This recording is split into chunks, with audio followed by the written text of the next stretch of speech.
Kuringana na riboti iria ikiritwo mukonde ni komanda wa borithi wa Samburu ya gatagati Alex Rotich, ngucanio irambiriirie thutha wa mutigaire na mwikuirwo gucongoira na iguru ria mbeca iria mwikuirwo araugaga ndaracokeirio, nake mutigaire akahinyiriria ni aramucokeirie. Mzee ya miaka 55 alitunga kichana kwa kifua kwa sababu ilikuwa maneno ya pesa, cenji ambayo alikuwa ajarudishiwa. So hiyo mtu huyo tumewekwa kwa custody, investigation bado inaendelea.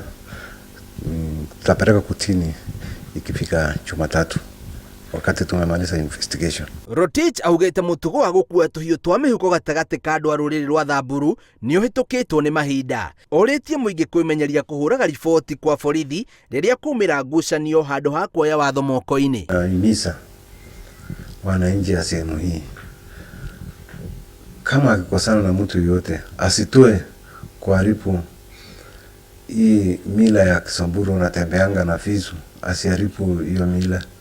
Hii visu zamani wasee walikuwa natembea naye, lakini ilikuwa hawauane. Riu family ya Mwanake ucio no gucakaya iracakaya ikiuga mutigaire arari na kio wira-ini wake guku makihinyiriria mwikuirwo oerwo ikinya iruru ria watho. Mimi nimesikia uchungu sana kuona kijana wetu mdogo sana kama huyu anaitwa Newton, kijana mdogo sana wa familia kutuacha.